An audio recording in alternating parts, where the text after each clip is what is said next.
نحمده ونصلي ونسلم على رسوله الكريم اما بعد. معزز و مکرم حاضرین و سامعین، ہمارے گھروں میں سے شاید کوئی گھر خالی ہو جس میں واشنگ مشین استعمال نہ کی جاتی ہو.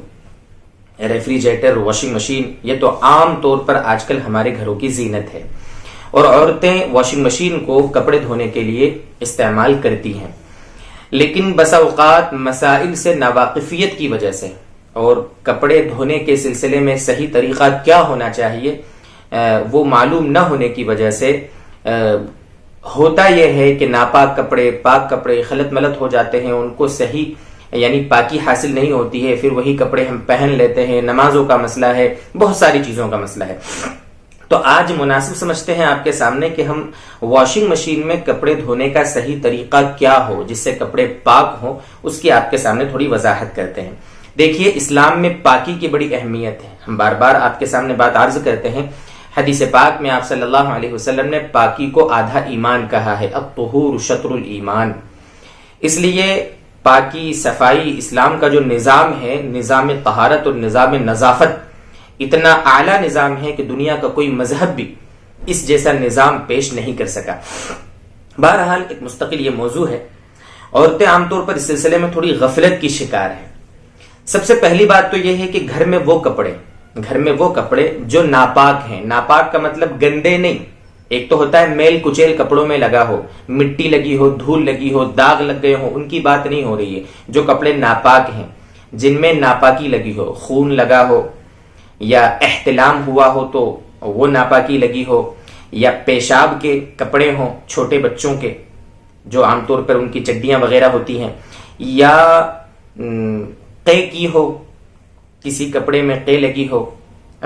یہ اس طرح کے جو کپڑے ہوتے ہیں جس میں ناپاکی لگی ہو، ناپاکی، تو سب سے پہلے تو یہ ہونا چاہیے کہ گھر میں ایسے جتنے کپڑے ہیں ان کپڑوں کو الگ پہلے دھو کر 3 مرتبہ نچوڑا جاوے اچھے سے. یعنی ایک مرتبہ دھوئے، پھر نچوڑے، پھر دھوئے، پھر نچوڑے، پھر دھوئے، پھر نچوڑے. اس طرح کریں. یعنی ناپاک کپڑوں کو پہلے پاک کر لیں. صابن استعمال کرنے کا مسئلہ یا ان کے داغ دھبے نکالنے کا مسئلہ وہ بعد کا میٹر ہے. پہلے ان کپڑوں کو پاک کیا جائے. جب وہ کپڑے پاک ہو جائیں، اچھا اس میں پھر یہ ہوتا ہے کہ جیسے مثال کے طور پر، جو کہ مسائل کا معاملہ اس لیے کھل کے بات عرض کر رہا ہوں، مثلا کسی شخص کو احتلام ہوا. اب احتلام ہوا تو اس کے انڈر ویئر پر یا لنگی پر یا نائٹ پینٹ پر ناپاکی لگی ہے. اب اس کو شرم آئے گی اور اس نے وہی نائٹ پینٹ سارے کپڑوں میں ملا دیا، یا اس کے انڈر ویئر جو تھا وہ دوسرے کپڑوں میں بھی جو مل گیا. شرم کے مارے اس نے بتایا نہیں. اب ہوا یہ کہ وہی کپڑے گھر کی عورتوں نے لیے اور پورے کے پورے واشنگ مشین میں ڈال دیے، سرف ڈالا اور بس اس کو گھمانا شروع کر دیا. اب وہ اس ایک ناپاک کپڑے کی وجہ سے پورے کپڑے ناپاک ہو گئے. یہ غلط فہمی ہو جاتی ہے، بہت بڑا مسئلہ ہے یہ. پہلے اب مرد کو چاہیے کیا کہ صرف اسی کو پتا ہے نا احتلام کا. اب وہ غسل کے لیے گیا ہے تو وہ اتنی جگہ کو اچھے سے صاف کر دے، پاک کر دے، اور پاک کر کے ان کپڑوں کو ویسے ہی لٹکا دے وہاں پر. اس کے بعد پھر چاہے گھر کی عورتیں اس کو دھو لیں، چاہے سب کپڑوں کے ساتھ ڈال دیں، وہ کپڑا تو پاک ہو ہی گیا ہے. بس اتنا ہی گندا ہے تو وہ دھل جائے گا، واشنگ مشین میں گھوم جائے گا.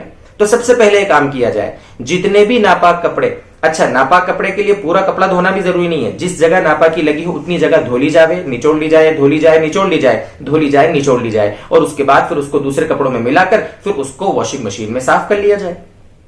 یہ بہت توجہ کی بات ہے. اس کو بہت زیادہ ہماری گھر کی جو عورتیں ہیں، ہمارے دیکھنے والے جو ویڈیو دیکھنے والے ساتھی ہیں، وہ اپنی گھر کی عورتوں کو یہ مسئلہ ضرور بتائیں کہ اس کا اہتمام کریں. اچھا مان لو بائی دی وے اگر ایسا ہوا کہ بتانا بھول گئے اور وہ کپڑے ڈال دیے، پورے ناپاک کپڑوں کے ساتھ پاک کپڑے بھی واشنگ مشین میں ڈال دیے ہیں، تو اب ایسی صورت میں چونکہ وہ پانی جب واشنگ مشین میں ڈالا گیا ہے تو ناپاک کپڑے میں پاک کپڑے ملنے کی وجہ سے وہ سب پورے خلط ملط ہو گئے. یعنی وہ ناپاک کپڑے جو نہیں تھے وہ بھی ناپاک ہو گئے. اب مسئلہ یہ ہے کہ ان سارے کپڑوں کو 3 مرتبہ دھونا اور 3 مرتبہ نچوڑنا ضروری ہو گیا. اگر پہلے والا مسئلہ کر لیا جاتا، الگ پہلے سے جو ناپاک تھے ان کو پاک کر لیا جاتا، تو اب سب کو نچوڑنا دھونا ان سب کی ضرورت نہیں تھی. صرف میل نکال دیا، بات ختم ہو گئی تھی. لیکن اب اصولی طور پر جو شریعت کا حکم ہے احادیث کی روشنی میں، اب 3 مرتبہ دھونا، پھر 3 مرتبہ نچوڑنا، ہر کپڑے کے ساتھ یہ معاملہ کرنا پڑے گا. اور ناپاک کی وجہ سے وہ پاک کپڑے بھی ناپاک ہو جائیں گے. اگر ہو گیا ہو تو اس طرح پاک کیا جائے، لیکن وہ مشقت والا مسئلہ ہے، کافی دقت والا مسئلہ ہے، اس لیے پہلے والی شکل پر عمل کیا جائے. اب اس میں ایک تیسری شکل ہے آٹومیٹک مشین. عام طور پر ایک تو سیمی آٹومیٹک ہوتی ہے، اس کا تو سمجھ میں آ گیا آپ کو. آٹومیٹک مشین یہ ہوتی ہے کہ آپ اس کے اندر جو نلی ہوتی ہے اس کو ڈائریکٹ ٹنکی سے فٹ کر دیا جاتا ہے اور اس میں آٹومیٹک سیٹ کر دیا جاتا ہے. پانی وہ مشین لیتی رہتی ہے اور پانی نچوڑ کر وہ پانی کو سکھاتی بھی رہتی ہے، یعنی پانی کو پھینکتی بھی رہتی ہے.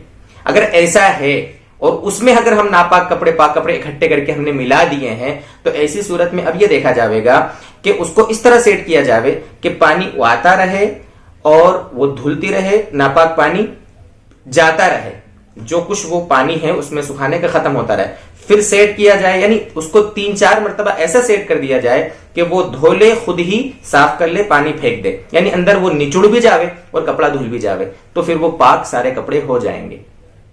یہ ہے ترتیب واشنگ مشین میں کپڑے دھونے کی. دیکھیے سب سے پہلا جو طریقہ بتایا ہے اس پر عمل کیا جاوے، انشاءاللہ کوئی جھنجٹ نہیں رہے گی. اور اس سلسلے میں چونکہ نمازوں کا بھی مسئلہ ہوتا ہے اس لیے بڑے اہتمام سے یہ کاموں کو کیا جائے. اس میں اور کوئی شکل ہوتی ہو، آپ کے سامنے اسکرین پر ہمارا واٹس ایپ نمبر نظر آ رہا ہے، آپ وہاں بھی ہمیں میسج کر کے اپنا ڈاؤٹ کلیئر کر سکتے ہیں. آپ کمنٹ باکس میں کوئی میسج بھیج کر بھی ہم سے جو بھی بات چاہیں پوچھ سکتے ہیں. اللہ تبارک و تعالی ہمیں پاکی صفائی سے بہت زیادہ اہتمام کے ساتھ رہنے کی توفیق عطا فرمائے اور ہمیں کامل دین پر اللہ تعالی چلنا ہمارے لیے آسان فرمائے. وآخر دعوانا الحمدللہ رب العالمین.